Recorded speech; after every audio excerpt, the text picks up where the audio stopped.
नमस्कार साथियों, स्वागत है आप सभी का आपके अपने ऑनलाइन इंस्टीट्यूट निशांत ज्ञान के यूट्यूब प्लेटफॉर्म पर।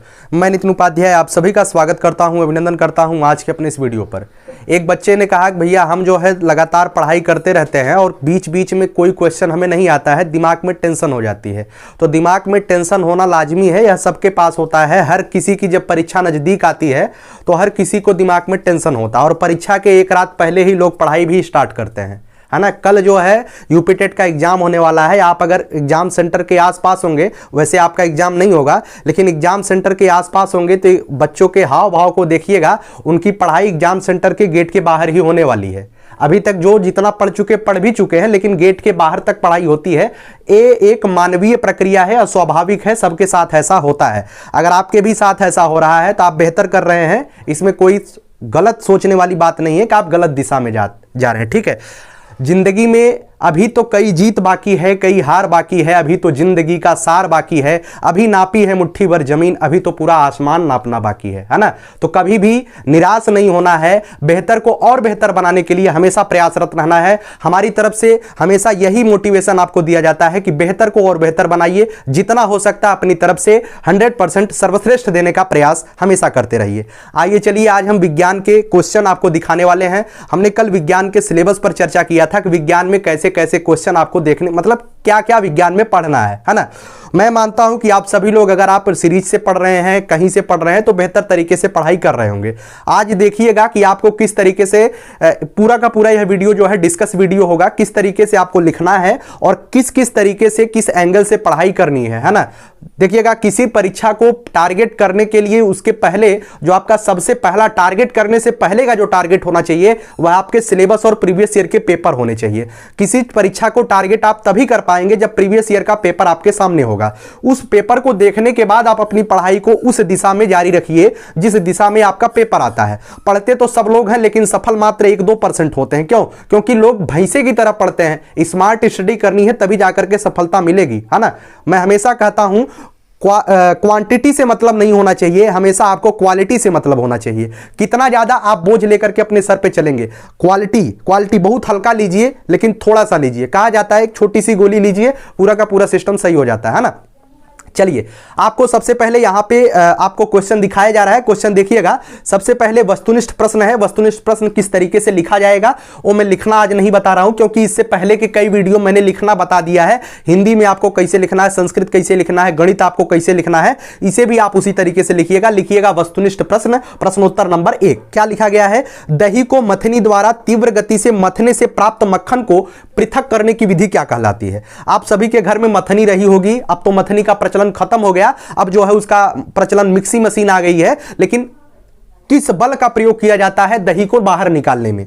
क्या ऊर्ध्वपातन होता है, क्या वह अपकेंद्रण होता है, तलछटीकरण होता है या निस्पंदन होता है? बहुत ही आसान क्वेश्चन है। इसे हम कहते हैं मित्रों अपकेंद्रण। क्या कहते हैं? अपकेंद्रण। दही जब बाहर निकालते हैं मथनी के माध्यम से या मिक्सी के माध्यम से, जब मलाई को बाहर निकालते हैं उसे हम अपकेंद्रण कहते हैं, या एक बल होता है अपकेंद्रण बल। अप मतलब बाहर, केंद्र मतलब केंद्र, केंद्र के बाहर फेंका जा रहा है सामान, वही होता है अपकेंद्रण, है ना। समझने का प्रयास करिएगा। आगे बात करते हैं, सुसुप्त पौधा कहा जाता है ना। आप क्वेश्चन नंबर 2 है, सुसुप्त पौधा किसे कहते हैं? जड़ को कहते हैं या बीज को कहते हैं या फूल को कहते हैं या पत्ती को कहते हैं? मैं इस क्वेश्चन को आपको दे रहा हूं। अगर आपको इसका जवाब आता है कमेंट बॉक्स में बताइएगा कि सुसुप्त पौधा आखिरकार होता क्या है ना। आप लोग अगर ये आपको पता नहीं है कि सुसुप्त पौधा क्या होता है तो आप गूगल पे सर्च करिएगा। अगर आपको उसका जवाब आता है तो कमेंट बॉक्स में कमेंट करिएगा कि सुसुप्त पौधा क्या होता है। ठीक है, चलिए तीसरे क्वेश्चन की तरफ चलते हैं। तीसरा क्वेश्चन आपके सामने दिया गया है, 1 फुट कितने के बराबर होता है? 1 फुट कितने के बराबर होता है? तो बहुत ही आसानी से इसका जवाब होगा 30.48। ठीक है, 1 फुट जो है 30.48 सेंटीमीटर के बराबर होता है। ये जो है आपके सिलेबस में मतलब कि मापन भी दिया गया है, भौतिक मापन की आवश्यकता एवं विधियों के बारे में चर्चा की गई है। तो शायद उसी को टारगेट लेकर के ऐसा क्वेश्चन आपसे पूछ लिया गया है ना। तो क्या पूछा गया है? 1 फुट कितने के बराबर होता है? तो 1 फुट जो है 30.48 सेंटीमीटर इसमें दिया गया है, उसी के बराबर होता है। ठीक है, चौथा क्वेश्चन आपके सामने है, न्यूटन का गति संबंधी कौन सा नियम क्रिया प्रतिक्रिया का नियम कहलाता है। बहुत ही आसान क्वेश्चन माना जाएगा। क्रिया प्रतिक्रिया का नियम कौन होता है? प्रथम नियम क्या होता है? उसे हम जड़त्वता का नियम कहते हैं। न्यूटन के 3 नियम होते हैं, बहुत ही आसानी से आप लोग याद कर लीजिएगा। न्यूटन के पहले नियम को जड़त्वता का नियम कहते हैं, ठीक है, वो आप पढ़िएगा आसानी से। यहां मैं पढ़ाने के लिए नहीं आया हूं, केवल आपका क्वेश्चन आंसर कराने आया हूं। तो पहले नियम को जड़त्वता का नियम, दूसरे नियम को जो है बल का नियम भी कह देते हैं, F बराबर ma होता है, ठीक है। तो जब मैं पढ़ाऊंगा तो विस्तृत रूप से अगर आप कहेंगे तो बताऊंगा। जो न्यूटन का तीसरा नियम होता है इसे हम क्रिया प्रतिक्रिया का नियम कहते हैं, ठीक है। क्रिया और प्रतिक्रिया का नियम किसे कहते हैं? न्यूटन के तीसरे नियम को कहते हैं। तो इसका जो ऑप्शन नंबर सी होगा, तीसरा होगा, सही होगा, है ना। चलिए आगे बात करते हैं, बल की इकाई क्या है। इकाई का मतलब है कि बल का मात्रक आपसे पूछा गया है। इतना तो आप सक्षम जरूर होंगे, कक्षा 9वीं 10वीं में आपके टीचर ने मार पीट करके आपको जरूर बताया होगा कि बल का मात्रक क्या होता है। क्या बल का मात्रक अर्ग होता है, या डाइन होता है, या वाट होता है, या कैलोरी होता है? बताइएगा बल का मात्रक क्या होता है ना। इतना तो आप सभी लोग जानते हैं कि बल का मात्रक जो है न्यूटन होता है, ठीक है। बल का मात्रक न्यूटन होता है, लेकिन इसमें तो न्यूटन दिया ही नहीं गया है। तो अगर न्यूटन नहीं दिया गया है तो न्यूटन के अतिरिक्त इसका कौन सा मात्रक हो सकता है? कमेंट बॉक्स में कमेंट करिएगा। यह आपके लिए शोध वाला क्वेश्चन है, एक आसान क्वेश्चन कहा जाएगा, कोई कठिन क्वेश्चन नहीं होता है। पूरे परीक्षा में कोई कठिन क्वेश्चन बनता ही नहीं है, हम उसे कठिन बना लेते हैं। कैसे? हम पढ़ाई उस स्तर की नहीं करते हैं, हम स्मार्ट स्टडी नहीं करते हैं, हम भैंसा वाला स्टडी करते हैं। इस वजह से हमारे लिए क्वेश्चन हार्ड हो जाता है ना। चलिएगा, इसका जवाब दीजिएगा कमेंट बॉक्स में। चलिए अति लघुत्तरी प्रश्न पर चलते हैं। अति लघुत्तरी प्रश्न को आपको कैसे लिखना है देख लीजिएगा। यहां पे आप लिखिएगा, नए पेज पे जाइएगा, वहां पे लिखिएगा अति लघुत्तरी प्रश्न, ठीक है। अति लघुत्तरी प्रश्न। अति लघुत्तरी प्रश्न लिखने के बाद एक कौन सा प्रश्नोत्तर है? प्रश्नोत्तर नंबर 6। क्या है? प्रश्नोत्तर नंबर 6। इस तरीके से आपको लिखना है। उसके बाद प्रश्नोत्तर नंबर 6 मतलब क्या पूछा गया है? सजीव एवं निर्जीव के बीच की कड़ी किसे कहा जाता है? लिखिएगा सजीव एवं निर्जीव के बीच की कड़ी। पहले हेडिंग डालिएगा सजीव व निर्जीव, सजीव व निर्जीव के बीच की, सजीव व निर्जीव के बीच की कड़ी, सजीव व निर्जीव के बीच की कड़ी किसे कहा जाता है? बताइएगा। इस समय जो है पूरे भारत देश में ही नहीं, पूरे संसार में, पूरे विश्व में जो है कोविड-19 का प्रकोप चल रहा है। जो कोविड-19 है मित्रों, यही सजीव और निर्जीव के बीच की कड़ी है। वायरस ही जो है सजीव और निर्जीव के बीच की कड़ी होती है। न ही यह जो है पूर्णतः सजीव होता है, न ही यह पूर्णतः निर्जीव होता है। यह सजीव का साथ पा करके सजीव हो जाता है, और कुछ दिन सजीव का साथ न पाए तो निर्जीव होता है, अर्थात मर जाता है, ठीक है। तो अगर आपसे पूछा जाए सजीव और निर्जीव के बीच की कड़ी किसे कहते हैं, तो लिखिएगा सजीव और निर्जीव के बीच की कड़ी जो है वायरस होता है। क्या होता है? वायरस। वायरस की हिंदी क्या होती है बताइएगा? वायरस की हिंदी होती है विषाणु, ठीक है। चलिए आगे बात करते हैं प्रश्नोत्तर नंबर 7 की। 7वां है पुष्प के नर अंग का नाम बताइए। पुष्प के नर अंग को क्या कहते हैं? आप जानते हैं कि पुष्प के नर अंग नहीं, जो सेक्स क्राइटेरिया चलता है, इसमें एक मतलब कि पुरुष का सेक्स होता है, एक महिला का सेक्स होता है ना, इसे तो आप समझते हैं। तो इस तरीके से हर एक क्षेत्र में चलता है, चाहे वो पौधा हो, चाहे जंतु हो, चाहे व्यक्ति पुरुष हो, मानव जाति हो, हर एक जातियों में पुरुष नर और मादा चलता है। तो नर के जनन अंग को क्या कहते हैं? मादा के जनन अंग को अलग अलग नामों से जाना जाता है। उसी तरीके से पौधों में भी होता है। जो पुष्प होते हैं, ठीक है, पुष्प के नर अंग को पुंकेसर बोला जाता है, ठीक। क्या बोला जाता है? पुंकेसर। समझिएगा, अगर आपको नहीं आता है तो पुष्प के नर अंग को मित्रों पुंकेसर कहा जाता है, ध्यान रखिएगा। इसे आप इसी तरीके से पुष्प के नर अंग, पुष्प के नर अंग को क्या कहते हैं? पुंकेसर कहते हैं। अब कुछ लोग कहेंगे हम लिखेंगे कैसे? इसे आपको जितना आप लिख सकते हैं। कुछ लोग कहते हैं कि इसमें 10 शब्द लिखना बहुत ज़्यादा हो जाएगा, तो मैं आपको कहता हूं जितना आप लिख सकते हैं उतना लिखने का प्रयास करिएगा, क्योंकि आपको अंक जो मिलेंगे वो लिखने पर ही मिलेंगे। अभी आप यूपी टेट और सीटेट के लिए गोला नहीं भरेंगे, है ना। आपको बेहतर करना है तो बेहतर तरीके से लिखना पड़ेगा, है ना। चलिए, तो पुष्प के नर अंग को क्या कहते हैं? पुंकेसर कहते हैं। और मादा अंग को क्या कहते हैं? मादा अंग को शायद जयांग कहते हैं। क्या कहते हैं? जयांग। बताइएगा मादा अंग को क्या कहते हैं, है ना। चलिए आगे बात करते हैं, पत्तियों का मुख्य कार्य क्या होता है? इसे मैं जब कक्षा 5वीं में था तभी से ये पढ़ रहा हूं कि पत्तियों का मुख्य कार्य क्या होता है। आप भी पढ़े होंगे और हम भी पढ़े हैं, पूरा समाज पढ़ रहा है कक्षा 5वीं में पत्तियों का मुख्य कार्य क्या होता है। हम पढ़ते थे कि पत्तियों का मुख्य कार्य निम्नलिखित होता है। नंबर 1, पत्तियां जो है पौधे को हरा रंग प्रदान करती हैं। नंबर 1, हमारे गुरुजी इसे लिखाए थे, पत्तियां जो है पौधे को हरा रंग प्रदान करती हैं। नंबर 2 पर हमारे गुरुजी उस समय बताए थे कि नंबर 2 पर जो पत्तियां होती हैं पौधे के लिए भोजन बनाती हैं। ठीक है, भोजन ही किसी व्यक्ति को, अगर किसी व्यक्ति को भोजन न मिले तो उसे ऊर्जा नहीं मिलेगी। इसी तरीके से पौधे को अगर ऊर्जा नहीं मिलेगी तो पौधा चलेगा नहीं। तो पत्तियों का मुख्य कार्य होता है पौधे के लिए भोजन बनाता है। और भोजन बनाती कैसे है इसे आप बेहतर तरीके से जानते हैं कि पत्तियां जो होती हैं वो सूर्य के प्रकाश की उपस्थिति में क्या करती हैं, सूर्य के प्रकाश की उपस्थिति में कार्बन डाइऑक्साइड का अवशोषण एवं ऑक्सीजन का मतलब कि ऑक्सीजन को बाहर निकालते हुए पौधे भोजन का निर्माण पत्तियों के माध्यम से करते हैं। यही पत्तियों का मुख्य कार्य भी होता है ना। अब आपको इसमें जो है केमिस्ट्री वाला जो फार्मूला होता है ग्लूकोज फैक्टोज वाला, वो सब आपको नहीं लिखना है। बस यही लिखना है पौधे का मुख्य कार्य क्या होता है।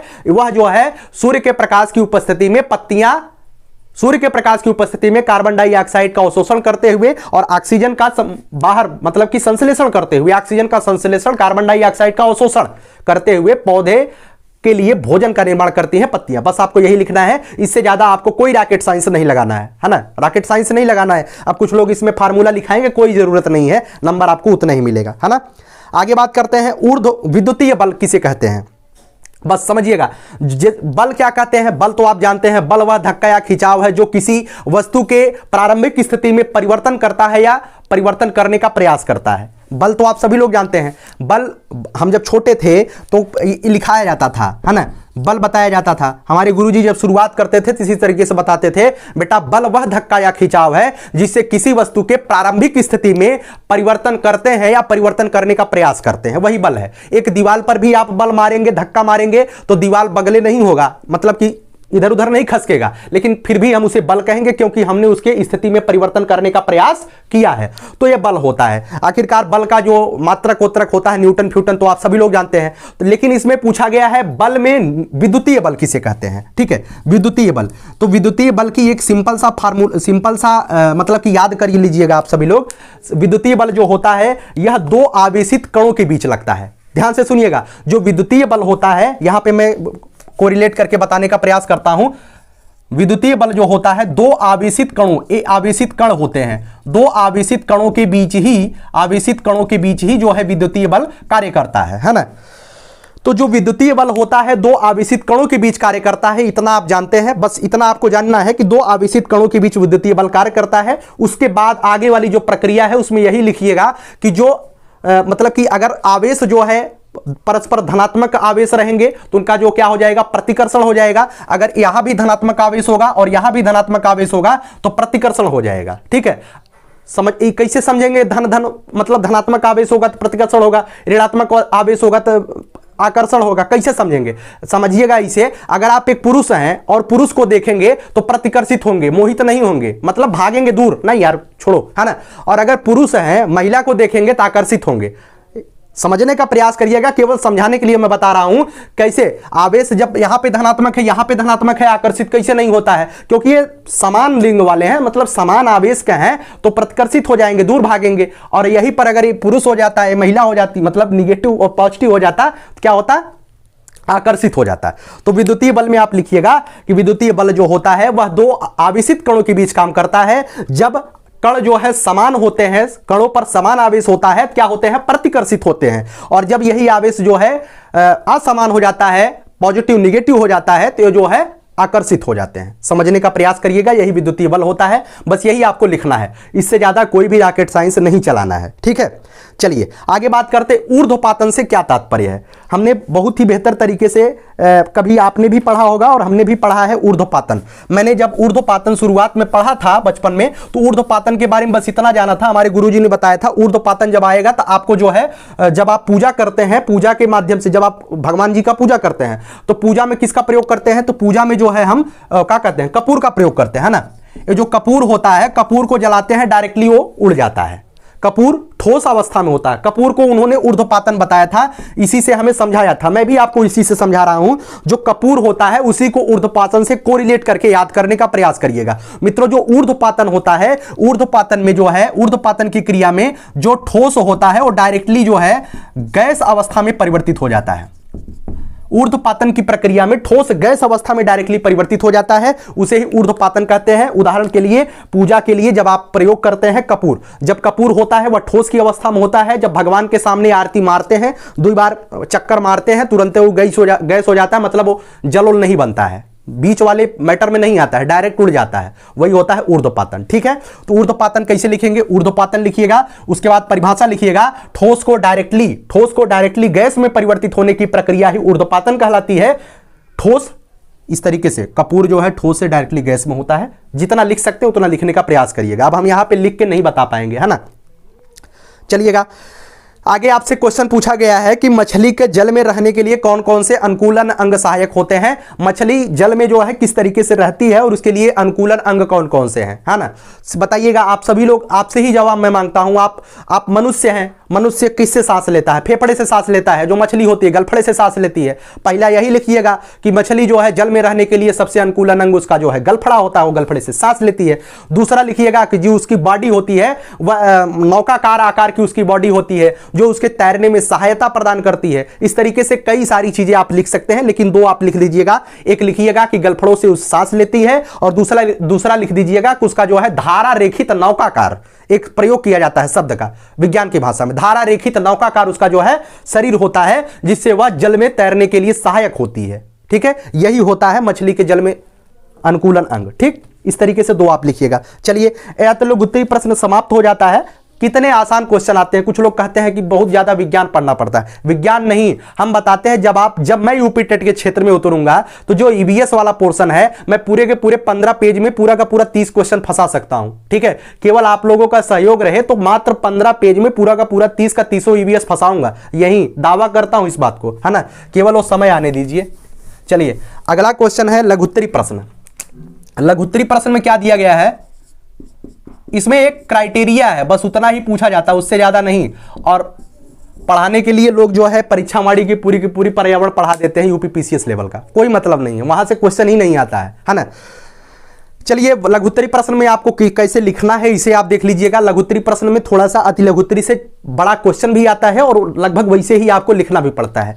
प्रश्नोत्तर नंबर 12 आपसे क्या दिया गया है? नए पेज से लिखने का प्रयास करिएगा हर एक क्वेश्चन। ठीक है, प्रश्नोत्तर नंबर 12 आपसे क्या पूछा गया है? इसमें पूछा गया है वाष्प और गैस में अंतर बताइए। वाष्प और गैस में अंतर, है ना, लिख लीजिएगा। मैं देखिएगा जो मैं बोल रहा हूं अपने मुख्य माध्यम से, उसे आप जो है बाद में लिखने का प्रयास करेंगे तो काफी बेहतर कर पाएंगे। लिखने का थोड़ा सा प्रयास करिएगा, अगर आप चाहते हैं बेहतर करना तो लिखने का प्रयास करिएगा।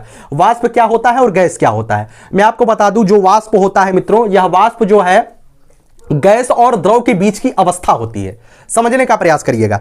जैसे कि आपके घर में जो है जल होता है, जल तो सभी के घर में वर्तमान के समय में ठंडी का माहौल है, लोग जो है जल को उबाल करके यूज करते हैं, जल को उबाल करके नहाते हैं। जल को उबाल करके नहीं, जल को गर्म करके नहाते हैं। लेकिन कभी कभार हमें आवश्यकता पड़ जाती है जब हम जल को उबालते हैं। उबालने का मतलब कोई ऐसा कारण पड़ गया कि जल को उबालते हैं, मतलब कम करना पड़ता है, कोई भी कारण पड़ सकता है ना। तो जल को जब हम उबालते हैं तो उबालते समय जो है जल से भाप निकलता है ना, उसे हम देसीय भाषा में भाप कहते हैं, लेकिन उसे वैज्ञानिक भाषा में वाष्प कहते हैं। अभी वाष्प होता क्या है? जब वाष्प के ऊपर आप अपना हाथ रखेंगे तो जो हाथ में पानी लगेगा, हाथ में पानी लगेगा। अब गैस उड़ रहा है, गैस तो पूरे वायुमंडल में उड़ रहा है, का पानी आपको लग रहा है? नहीं लग रहा है। तो गैस और वाष्प में यही अंतर है। जो वाष्प होता है वह द्रव और गैस के बीच की कड़ी होती है। ध्यान से सुनिएगा, जो वाष्प होता है या जो भाप होता है वह द्रव और गैस के बीच की कड़ी होती है, अर्थात द्रव और गैस के बीच का भाग जो होता है वह वाष्प कहलाता है। लेकिन जो गैस होता है वह बिल्कुल वाष्प से अलग होता है। जो गैस होता है वह क्या होता है?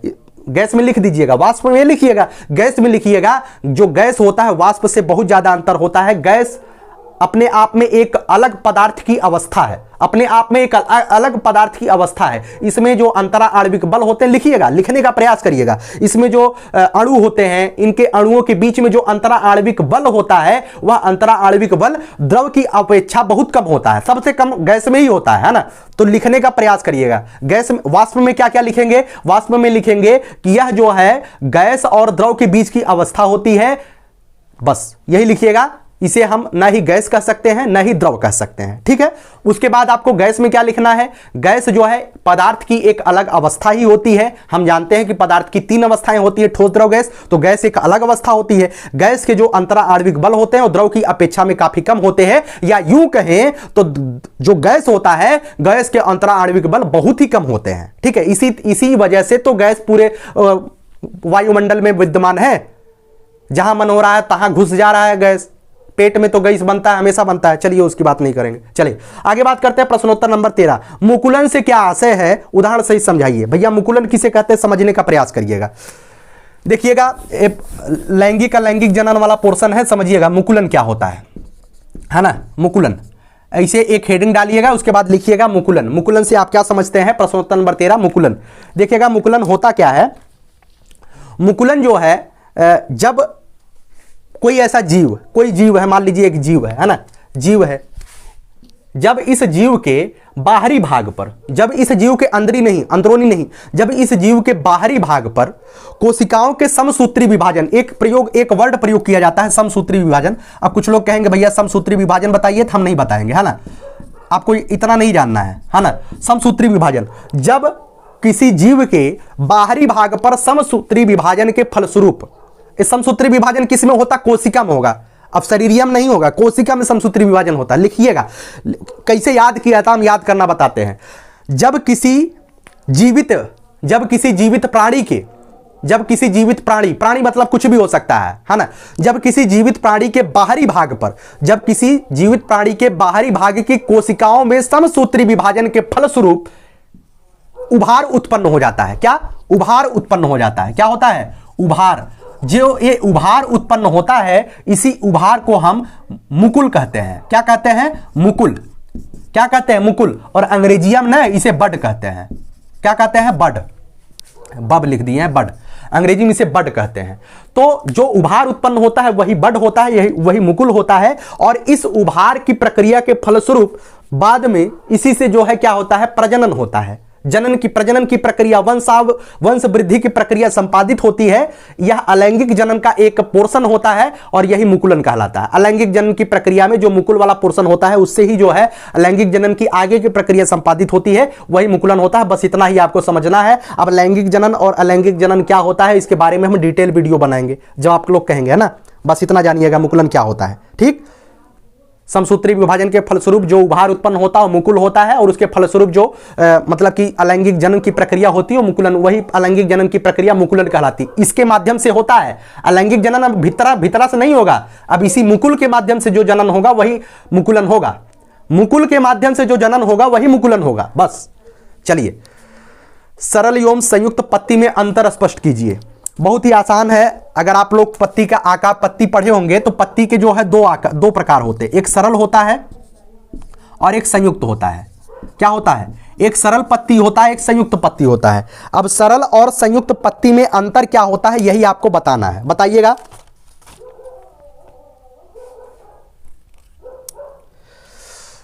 देखिएगा, सरल और संयुक्त पत्ती क्या होता है, आसानी से इसके शब्द से ही स्पष्ट है। सरल पत्ती मतलब साफ सूफ, जौन पाती साफ सूफ देखा है वो सरल है। संयुक्त पत्ती मतलब जौन पाती कटा पीटा रहा है वो संयुक्त है। कटा पीटा पत्ती संयुक्त, और साफ सूफ देखा है तो क्या है?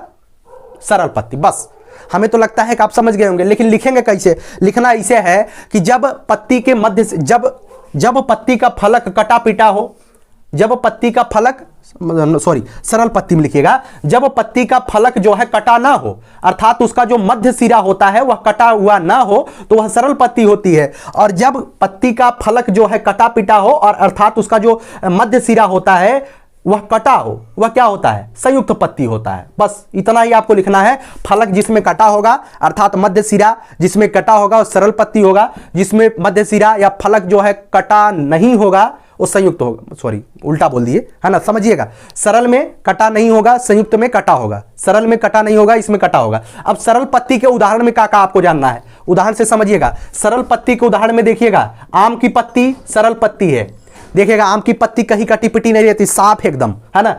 उसके बाद एक पत्ती अमरूद की पत्ती सरल पत्ती का उदाहरण है, अमरूद की पत्ती सरल पत्ती। आपसे कहें पीपल की पत्ती सरल पत्ती, ये अभी देखिए कटा पिटा नहीं होता, जहां होता है एकदम साफ बाकायदा एकदम चमकता हुआ दिखाई देता है, तो सरल पत्ती का उदाहरण है। अब संयुक्त पत्ती की बात की जाए तो इसमें जो है मध्य सिरा बीचों बीचों में इसे कटा रहता है ना, बीचों बीचों में कटा रहता है। मध्य सिरा का मतलब पत्ती ऐसे होता है ना, ऐसे ऐसे होता है। अब यही बीचों हम मध्य सिरा बोल देते हैं, इसे मध्य सिरा। अब ए यहां से फलक कट कर मध्य सिरा तक कुछ दूर तक आता है, ऐसे ऐसे कटता है ना। तो अगर संयुक्त पत्ती का उदाहरण देखें तो आपने नीम की पत्ती आपके दुआरे मतलब आपके घर के बाहर जो है, हमारे यहाँ अवधी भाषा में दुआर बोलते हैं, तो हम दुआर शब्द इस्तेमाल करते हैं। तो आपके घर के सामने जो है नीम का पेड़ लगाया जाता है, तो नीम की पेड़ की जो पत्ती होती है वो संयुक्त पत्ती का उदाहरण होता है। आपके इर्द गिर्द में ही ऐसे कई उदाहरण हैं जिससे आप सरल और संयुक्त पत्ती को बहुत ही बेहतर तरीके से समझ सकते हैं, है ना। इसमें ज्यादा कुछ बताने की आवश्यकता हमें नहीं लगता है ना। चलिए आगे बात करते हैं संवेग संरक्षण का नियम। अब देखिएगा संवेग संरक्षण का नियम क्या होता है और यह किस तरीके से काम करता है। अगर हम इस पर क्लास लेने लगेंगे तो काफी बड़ी क्लास हो जाएगी। तो बस संवेग संरक्षण का नियम क्या होता है, इसे आप लोग सर्च करिएगा और समझने का प्रयास करिएगा कि संवेग संरक्षण का नियम क्या होता है। अगर फिर भी आपको नहीं आता है तो हम आपको जरूर बताएंगे कि संवेग संरक्षण का नियम क्या होता है। बहुत ही आसान है, कक्षा 9वीं में हमने भी पढ़ा है, आपने भी पढ़ा है, बेहतर तरीके से पढ़ा होगा। कक्षा 9वीं का क्वेश्चन है, तो आप बताइएगा हमें। चलिए आगे बात करते हैं अदिश और सदिश राशियों में अंतर, उदाहरण देकर बताइए। अदिश और सदिश राशियों में अंतर, जब हम कक्षा 9वीं में थे तो उसमें जो है अदिश राशि बताई गई थी, अदिश राशि और सदिश राशि, और बताई ही नहीं गई थी, हमें जो है इसमें काटा भी गया था अच्छे तरीके से। और जब आप भी पढ़े होंगे तो आपकी भी कुटाई अदिश राशि और सदिश राशि पूछ करके गुरुजी खूब किए होंगे। अदिश राशि क्या होता है, अदिश राशि में हमें बताया गया था ऐसी राशियां जिनको व्यक्त करने के लिए केवल परिमाण की आवश्यकता होती है, दिशा की आवश्यकता नहीं होती है, उन्हें अदिश राशियां कहते हैं। हमें अभी तक याद है क्योंकि हमने हमारी कटाई इस टॉपिक पर अच्छे से हुआ था, 2-3 दिन अच्छे से मारे गए थे। अदिश राशि याद नहीं होता था, तो याद कैसे किए, रट करके। वे राशियां जिन्हें व्यक्त करने के लिए केवल परिमाण की आवश्यकता होती है, दिशा की आवश्यकता नहीं होती है, वो अदिश राशियां कहलाती हैं। और सदिश राशियां क्या होती हैं, वे राशियां जिनको व्यक्त करने के लिए परिमाण के साथ साथ दिशा की दोनों की आवश्यकता होती है। सदिश मतलब दिशा, अदिश मतलब दिशा नहीं, तब उतना ज्ञान नहीं था कि अदिश अदिश मतलब नहीं, दिशा मतलब दिशा, गड़बड़ा जाते थे बीचों में, और दिशा उसमें बोल देते थे, इसमें नहीं बोलते थे, इसीलिए अच्छी से ठोकाई हो जाती थी। सदिश क्या है, व्यक्त करने के लिए जिसमें दिशा की आवश्यकता ना हो, केवल परिमाण की आवश्यकता होती है अदिश, और जिसमें दिशा के साथ साथ परिमाण की भी आवश्यकता हो उसमें क्या होती है, सदिश राशि होती है। तो अदिश राशि के उदाहरण क्या होते हैं, सदिश राशि के उदाहरण क्या होते हैं। अदिश राशि के उदाहरण बताइएगा और सदिश राशि के उदाहरण भी बताइएगा, और याद कर लीजिएगा कौन कौन सा उदाहरण होता है अदिश और सदिश का, है ना। आप खोज करके याद कर लीजिएगा, 2, 3, 4 याद कर लीजिएगा जरूर। आगे बात करते हैं परागण किसे कहते हैं या कितने प्रकार का होता है ना। देखिएगा समझने का प्रयास करिएगा, मैं आपको बताता हूं। वैसे मुझे बायो बहुत बेहतर नहीं आता है, लेकिन समझने का प्रयास करिएगा। बेहतर तो कोई किसी में नहीं हो सकता है, हम भी नहीं हो सकते हैं, आप भी नहीं हो सकते हैं। किसी विषय को अगर आप चाहते हैं हम बहुत बेहतर बना पाएं, हाँ उस विषय में, विषय एक महासागर है, उस विषय में एक छोटी सी बूंद के समान हम और आप पा सकते हैं। एक नौकरी पा गया कोई तो वो कहे कि हमें पूरा का पूरा सब्जेक्ट आता है, बिल्कुल गलत है ना, फंस जाएगा तुरंत, है वो फंस जाएगा, तुरंत फंस जाएगा। एक टीचर है अगर वो कहे कि हमें पूरा आता है इस सब्जेक्ट के बारे में, तो फंस जाएंगे, तुरंत फंस जाएंगे। कोई व्यक्ति किसी चीज में परिपूर्ण हो ही नहीं सकता है। केवल अगर हम शिक्षक धर्म का पालन कर रहे हैं तो हम आपको बस इतना कोशिश करते हैं कि हम अपने बच्चों को इस तरीके से अपने ज्ञान का डिलीवर करें, इसमें जो भरा हुआ है वो चीज आपके पास तक बेहतर तरीके से पहुंच पाए और आप समझ पाए, बस यही है ना। चलिएगा देखिएगा, समझाने का प्रयास करते हैं परागण क्या होता है। देखिएगा अब यहां पे चित्र उत्र तो बना ही नहीं पाते हैं, एक बस इसे समझिएगा। परागण जो होता है मित्रों, इसमें जो है जैसे एक पुष्प है, पुष्प के जो क्या कहते हैं, नर वाला जो भाग होता है, पुष्प के नर वाले भाग, नर वाले जन्मांग को क्या कहते हैं, पुंकेसर, है ना। जो पुंकेसर होता है, पुष्प के पुंकेसर से परागकण निकलता है। क्या निकलता है, परागकण, है ना। इसे हम कहते हैं परागकण, ठीक है, परागकण बोलते हैं। जैसे हमारे जो होता नहीं है कि अब क्या बताएं, जैसे मनुष्य में क्या होता है, मनुष्य में जो है शुक्राणु होता है, उसी तरीके से पुंकेसर से परागकण निकलता है। बस इतना समझिएगा, कोरिलेट करिएगा। पुंकेसर से जब परागकण निकलता है, वह जो है जो मादा जननांग होता है, जिसे हम कभी कभार स्त्री केसर भी बोलते हैं, स्त्री केसर तक जो पहुंचने की प्रक्रिया होती है, यही पुंकेसर से परागकण, जो परागकण होता है उसे स्त्री केसर तक पहुंचने की जो प्रक्रिया होती है, उसी प्रक्रिया को परागण कहते हैं। बस समझने का प्रयास करिएगा और समझ गए होंगे कि पुष्प के नर जननांग से पुंकेसर, पुष्प के नर जननांग को पुंकेसर बोलेंगे। पुंकेसर से जो परागकण होते हैं, उन परागकणों को, अब परागकण कैसे आते हैं, कभी हवा के माध्यम से आते हैं, कभी किसी के माध्यम से आते हैं, तो पुंकेसर से परागकण तो उड़ उड़ के स्त्री केसर पे जाएंगे, नहीं तो दूसरा फूल कैसे बनेगा, है ना, होता है।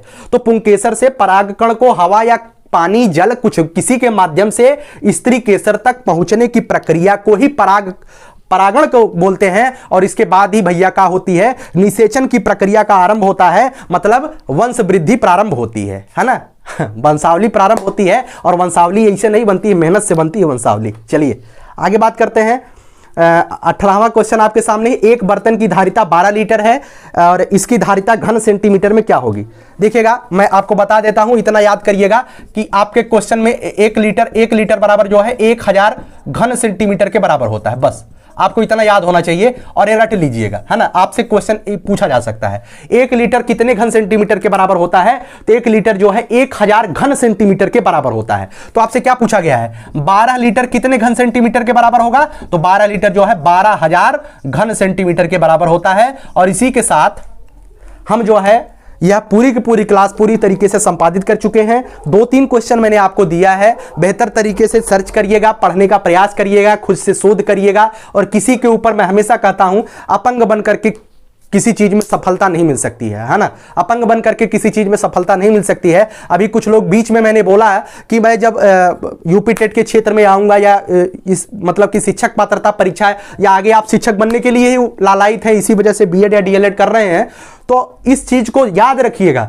मैंने जो कहा है बेहतर तरीके से मैं करने का प्रयास भी करूंगा। और निश्चित रूप से बता दूं, दावा भी कर सकता हूं कि ईवीएस वाला जो पोर्शन होता है 15 से 20 पेज के पीडीएफ में पूरा का पूरा 30 क्वेश्चन फंसा सकता हूं। बस केवल और केवल आप सभी का साथ चाहिए। बेहतर को और बेहतर बनाने के लिए, हमारे अंदर उत्साह वर्धन करने के लिए आपको एक बेहतर कमेंट बॉक्स में लिख देना है, जिसे नितिन उपाध्याय आपके लिए दिन रात मेहनत कर सके और अच्छे से अच्छा कंटेंट देने का प्रयास कर सके। और यह निशांत ज्ञान जो परिवार है, यह दिन दूनी रात चौनी बहुत ही बेहतर रफ्तार से, सूर्य के प्रकाश की गति के रफ्तार से आगे बढ़ता रहे। हमारी सभी शुभकामनाएं आप सभी जो टेट की कुछ लोग टेट के प्रशिक्षु भी होंगे, टेट भी देने वाले होंगे, उन सभी के साथ हमारी शुभकामनाएं हैं। अगर आपका छोटा भाई बड़ा भाई भी टेट में परीक्षा देने जा रहे हैं तो उनके लिए हमारी शुभकामनाएं हैं। आप बेहतर करिए और अभी तक आपने अगर बेहतर नहीं कर पाया तो आगे से भी बेहतर करने का प्रयास करिए, क्योंकि खौफ कल ही आपके चेहरे पर देखने को मिलेगा। ठीक है, बहुत बहुत धन्यवाद। जय हिंद, जय भारत। तो खौफ नहीं आना चाहिए, इसी वजह से निशांत ज्ञान दिन रात मेहनत करता है। आपके चेहरे पर वो खौफ न रहे किसी परीक्षा को लेकर के। तो परीक्षा मतलब मस्त यार, कोई दिक्कत नहीं है। टेट सीटेट में कौन सी दिक्कत है ना। चलिए बहुत बहुत धन्यवाद। जय हिंद, जय भारत।